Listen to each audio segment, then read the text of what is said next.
What they don't tell you when you decide to start making book videos is how heavy the books are to move when you stack them all up. They're so heavy. Anyway, today I am doing my March reading wrap up.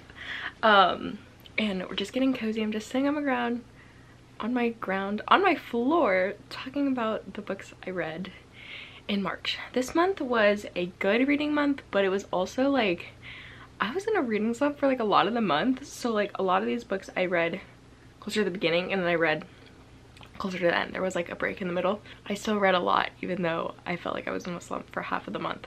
So I'm gonna count and see.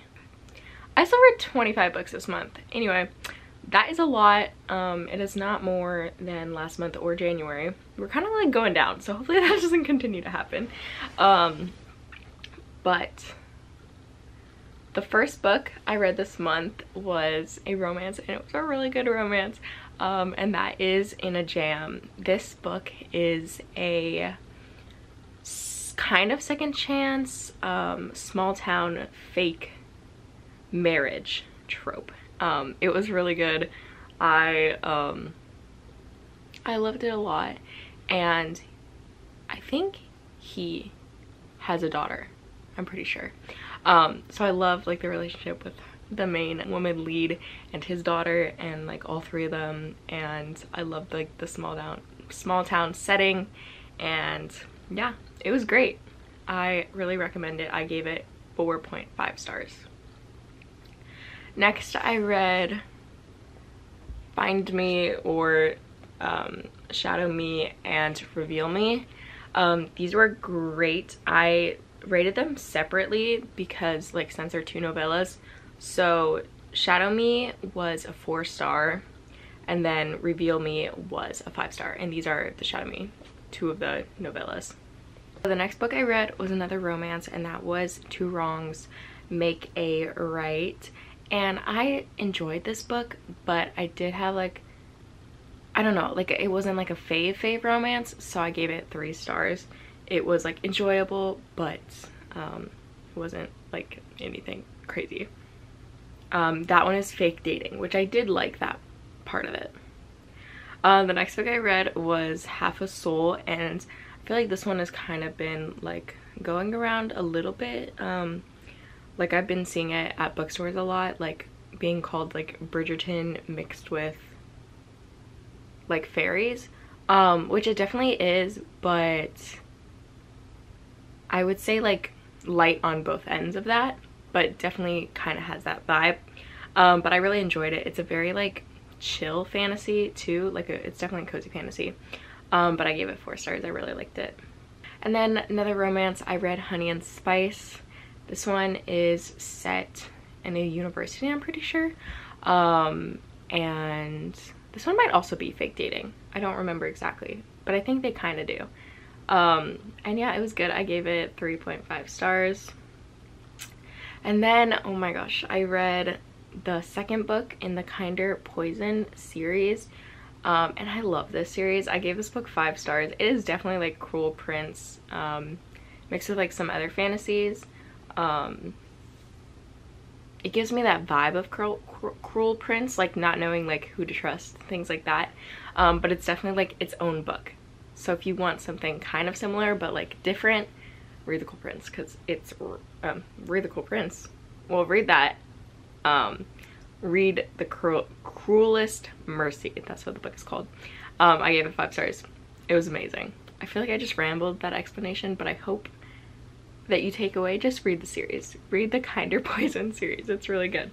Next book I read / listened to is Right Man, Right Time. This is, oh my gosh, it has so many tropes. Let's see if I can list them all. It has age gap. It is hockey romance. It is fake dating, and kind of like friends to lovers. Like they're definitely like, they have like some cute banter. Anyway, he is, I think like 10 years older than her, and she's like 22 maybe. Anyway, she's in college still. It's really good. So good. I gave that book 4 stars. And then the next book I read is Stolen Air by Holly Black. I finally got to this one. I really liked it. I did, but I just want the second book. Like, I feel like the second book will be better. I feel like her first books in series are like kind of slow for me, but still like really enjoyable. And so I am super excited to read the next one of this. And I think that one I will rank higher, but this one was a 4-star, so like not that much room for improvement, because I loved getting reintroduced to them and seeing like kind of their backstory. I thought that was so cute, like when they're kids. So yeah, it was really good. And then I read Bringing Down the Duke. Okay, so this series is around like 3 friends that are in the women's suffrage movement. This was the first one. I ranked it 3 stars. I liked the beginning, but I didn't love the ending. Like, I did love the ending, but I didn't like the conflict. It was enjoyable, but I probably won't read it again, but who knows, maybe I will. Right after that, I read A Rogue of One's Own. I liked this one better. I gave it 3.5 stars. It's just like barely better than that one. I just liked their relationship better, and I love when they're like the rogues, you know? Super fun. Anyway, don't have much to say, but then I read the last book that's out in that series, and that is Portrait of a Scotsman. This one was my favorite. It is they're kind of like forced into getting married, or like she's forced into marrying him because of circumstances. But I loved this one. I love when it's like a marriage and like, but like one of them didn't want to get married, or it's like an arranged marriage or something like that. I just love those type of books, and I just really liked this one. I gave it 4 stars. And then the day it came out, I read The Love Wager, and I loved this one. It is not my favorite Lynn Painter book. It's also like, it was so short, but I did really enjoy it, and I thought it was cute. So I gave it 3.5 stars, but I rounded up on my Goodreads, so it's 4 on there. Oh my goodness, I like cannot believe I actually read these this month, because I've been like procrastinating this for so long. But I did the tandem read of Tower of Dawn and what is it called? Empire of Storms. Empire of Storms. I finally did the tandem read, and oh my goodness, it was so good. Like, these were both 5-star reads. Like, these books are amazing. And when you tandem read it, I think it makes it even better. I mean, like, obviously I haven't read them separately, but I think if I ever did it again, I think I would tandem read again. It was that good. So if you're thinking about tandem reading these books, do it. You will not regret it. It is amazing. I kind of savored these, but I also think I read them in like 4 days, which is like crazy for like the length of this altogether. And like going back and forth was so hard towards the end. Like, I would get like so many pages of this one and be really invested, and then like have to switch chapters every time. Also, whoever made that tandem read, thank you for doing that. Not that she'll ever see my video. And it was just so good, and the romance in this book like picks up, and I definitely met my favorite couple in this book. So yeah, I loved them. And then after that, I kind of got in a reading slump a little bit, and so I reread one of my favorites, and that is Dance of Thieves. So this reread was just as good as the first time I read it, and I gave it 5 stars, obviously, because it's been a 5-star read since, when did I first read these? I think 2020, I think last year. Yeah, I read these last January. So yeah, so good, definitely stand up, and I still rank it 5 stars. And then after that, I read, oh my gosh, I can't get the books back in. I read Last Violent Call, and these are 2 novellas in the Secrets of Shanghai universe series. Also, this is so cool. So this is like the box. It's basically like what you would like see the book as, like on Barnes & Noble, but then they are 2 separate novellas. And oh my gosh, I probably give this one a 4-star and give this one a 4.5, because this one was so cute, the little like investigation they're doing, and then like I think there's like a character crossover here a little bit. But yeah, it's so good. And like, look how pretty these books are. Like, I want to display these, but I also like love this. So I don't know how I'm gonna put these on my bookshelf, but here's the back of them if you guys want to see that. And I love like the windows. Like, whoever did this art did an amazing job. It's so good. But yeah, I gave them like together 4 stars just like to average it out.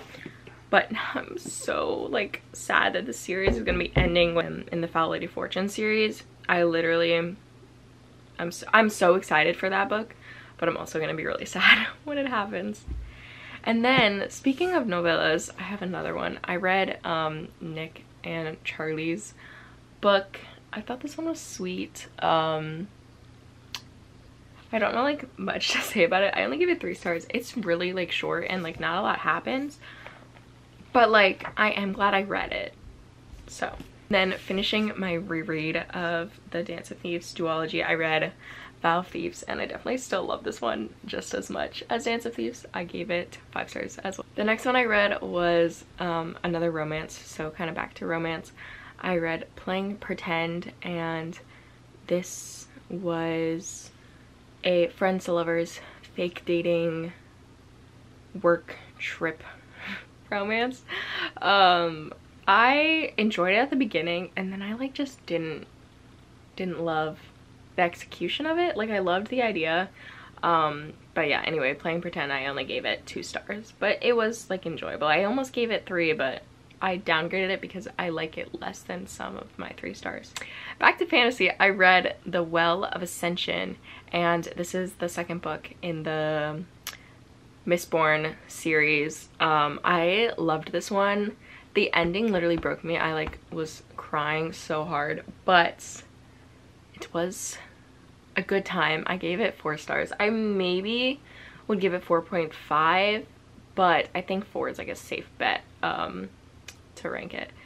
So yeah, I really liked it. And after that, I read Sunkissed, and this one was like a mid YA romance. Like, it was enjoyable towards the end, but the beginning was just really slow. Like, it took me so long to get into it, and then like the conflict was kind of stupid, and I did not love her parents, which usually happens in YA books. I never like the parents in a YA book, which I think is so funny. Like, why can't we have a YA romance where the parents are like actually like okay people? Like, it does happen sometimes, but not all the time.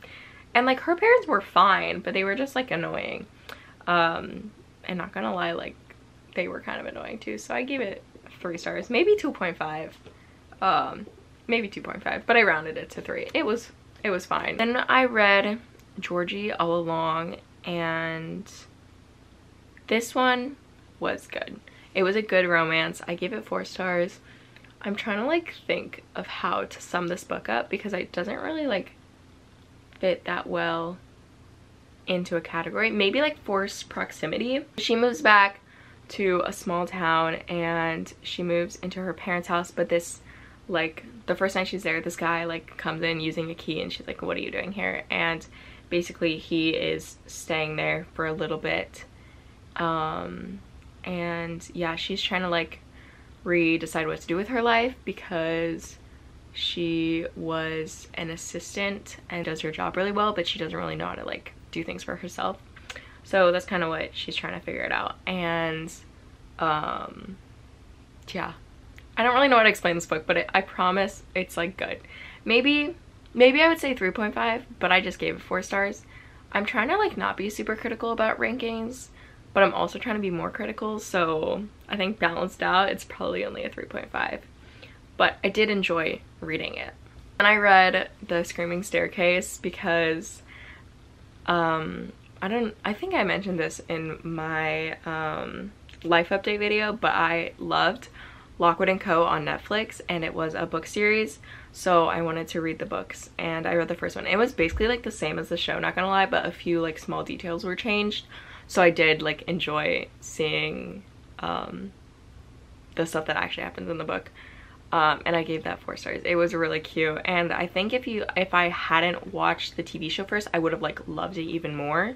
So I'm excited to read like the rest of the series because I won't know what happens. And then I read Killjoy, and oh my gosh, this was just a novella for the Good Girls Guide to Murder series, but I like loved it. I loved seeing Pip before, and like, oh my gosh, this was like Holly Jackson's like such good writing, and like I love how she writes suspense, because like even though I knew nothing was going to happen to these kids at this dinner party, like I was still scared at some points, which I like get scared really easily, so I'm maybe not like the best judge of this, but I did really enjoy it. And honestly, like for it being like 2.5 hours to listen to at like one speed, it literally, like when I sped it up, it only took me like probably 45 minutes to read, and for that, getting it like all in that much time, I gave it 4.5 stars. I literally loved it. It was really good. I would probably reread it because I thought it was cute